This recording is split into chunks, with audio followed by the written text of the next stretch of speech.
I'm back with 5 more things that I've noticed in my body as a woman in her 50s that's changing.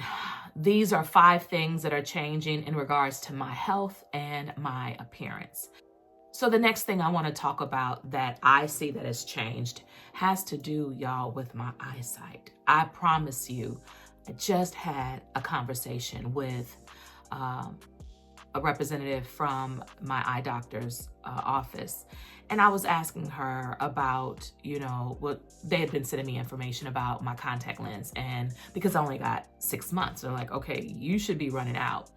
And do you need any more? And I was like, I only received 6 months because I kept telling my eye doctor, I did not like the way that I was seeing. I have these contacts in right now, and I just really feel like I do not see clearly.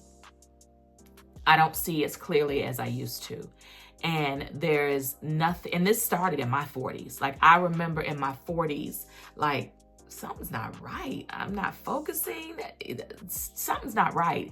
I would be in dimly lit, restaurants, and I've never liked restaurants personally. I never liked those restaurants that were dimly lit because I always felt like, are y'all trying to hide something? So I like a well-lit restaurant, period. But I would notice if I was ever in them, it was even more difficult for me to see.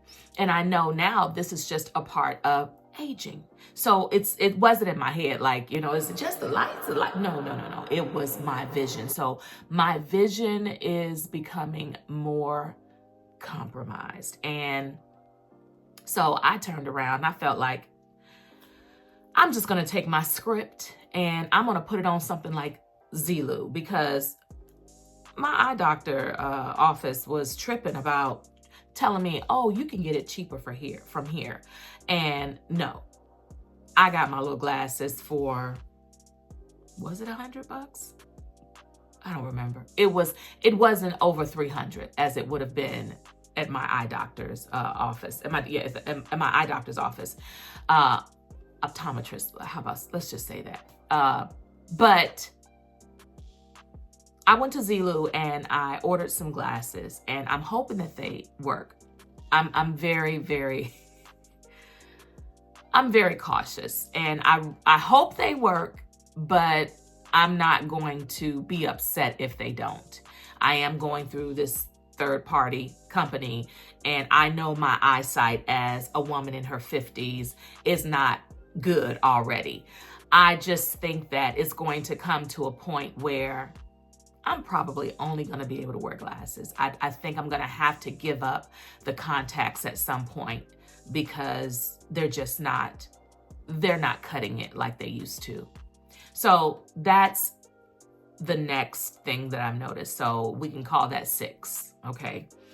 Number 7, I know we talked about bone health earlier in the earlier video, but I want to talk a little bit more about the joint and muscle achiness, and how, again, I'm remedying it with the use of the magnesium spray and distilled water. I'm remedying it by using castor oil. But again, I wake up still in the morning like, why am I so stiff? I notice that, if I am, well, it doesn't even always have to be because I have had a gig, but normally if I've had a gig, easily I'm going to come home and my body, especially my lower legs, calf areas, the bottom of my feet, they are going to cramp. And my secret weapon is Vicks Vapor Rub. It will cover a multitude of sins. I used to go out and buy like Biofreeze and all of these other ointments to put on my body, Bengay, all of that stuff. But Vicks Vapor Rub will wipe out a cramp for me. So when my muscles start to ache, when they start to cramp up, when my joints start to just really hurt, Vicks Vapor Rub has been the secret for me. I do know that when I practice stretching in the morning and I do it for at least 3 or 4 days in a row, I do notice a difference in my body. But sometimes I get LAZY. Most days I'm LAZY. So I think that if I would be more consistent, that my joints and my body, or muscles rather, wouldn't ache so much. But I do try to stretch a little bit every morning. There's just a few things that I do every morning before I get out of bed, because I remember the days when I would lay in the bed and have to strategize, how am I going to move? Because I was in so much pain and I didn't know when I was going to get some type of cramp. That would be number 7 or 2, however you want to view this video. Now, the next one has to do with my mood, my memory, and how it has taken a scenic route, because I will think that I know something and it's just not there anymore. And I saw someone last night, like I've known this young lady now, she's a grown woman, but I've known her since she was a kid. And I called her 2 names that were not her name last night when she was at my gig. And she was like, who are they? And I was like, I feel like I know you. I feel like I've known you since you were a child, but I cannot remember your name. And she finally told me her name. I was like, oh my God, but it's just gone. Like, it's just gone. But as soon as she said her name, I was like, oh my God, I remember you. My mood last week, and I know a lot of it had to do because I was not getting any sleep. Like I said in my previous video, of those 5 days that I went to work, 3 of those nights, I only got maybe up to 3 hours of sleep. So I'm working off of 3 hours of sleep and going into work and working 8 hours. And when I tell you, it got so bad, my mood got so bad, I had a dentist appointment and I had to call my dentist office on Wednesday and say, I'm not coming. And she was like, well, what's going on? I know I've never in the history of me being with my dentist, I've never canceled on her. And so the reception was like, what's going on? I'm not trying to, pry, but I was like, because I know she heard it in my voice. I said, I'm tired. I said, it's getting to the point where I promise you, I want to cuss out everybody at my job and I can't. So I don't want to come there because I know I ain't going to get in trouble if I cuss once I leave here. So I don't want to get there and know that I'm already in a mood and take it out on you all, and you all have nothing to do with this. I said, I'm tired. I said, this is the 2nd day in a row that I have not received a lunch. And so what I know about me is that I can pick up on when I'm moody. I can pick up on when there's been a shift in me. And so I recognize it and I move accordingly, because I'm a firm believer that misdirected anger is real. And if you don't watch it, you will do it to people that you love and you will lose relationships. So I noticed that my mood absolutely fluctuates. It fluctuates. And of course, we all know it has everything to do with the hormone level, but, and it also has to do with my lifestyle, because I, am constantly doing these gigs and performing, and, most days, I don't come straight home from work. So if I'm not getting a good night's rest and then having stuff to do after work, and then by the time I get home, sometimes I'm so wired, I still can't sleep. It's just crazy. Me, memory, mood, fogginess, forgetfulness,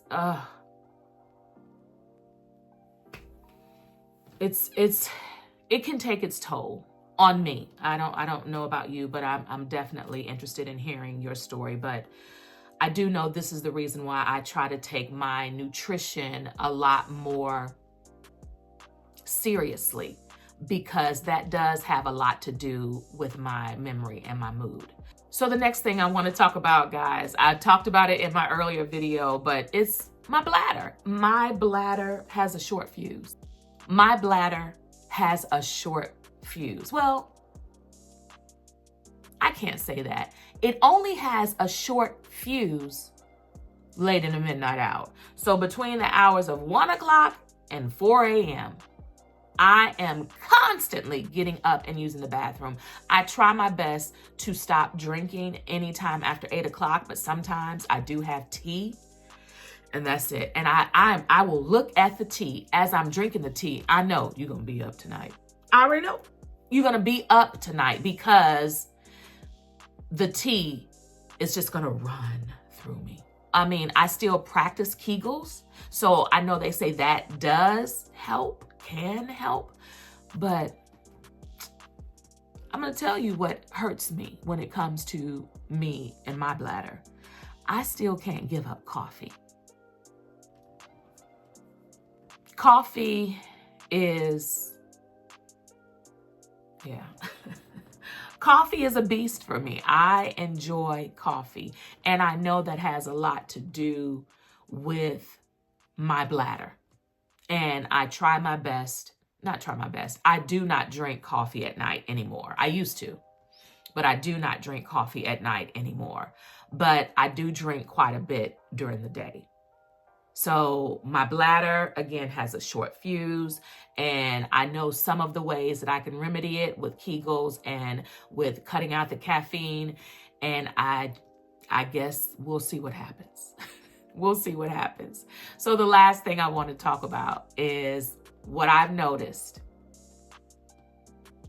What I've noticed about me after turning 50 when it comes to my health and wellness, when it comes to my appearance, is I really don't care what people think. I'm not going to say what I say. I'm just going to, you'll get it. I'll say, I don't give up the F word. That's what I say. I just don't. After turning 50 and on top of it, I lost my mom prior to turning 50. So when I tell you,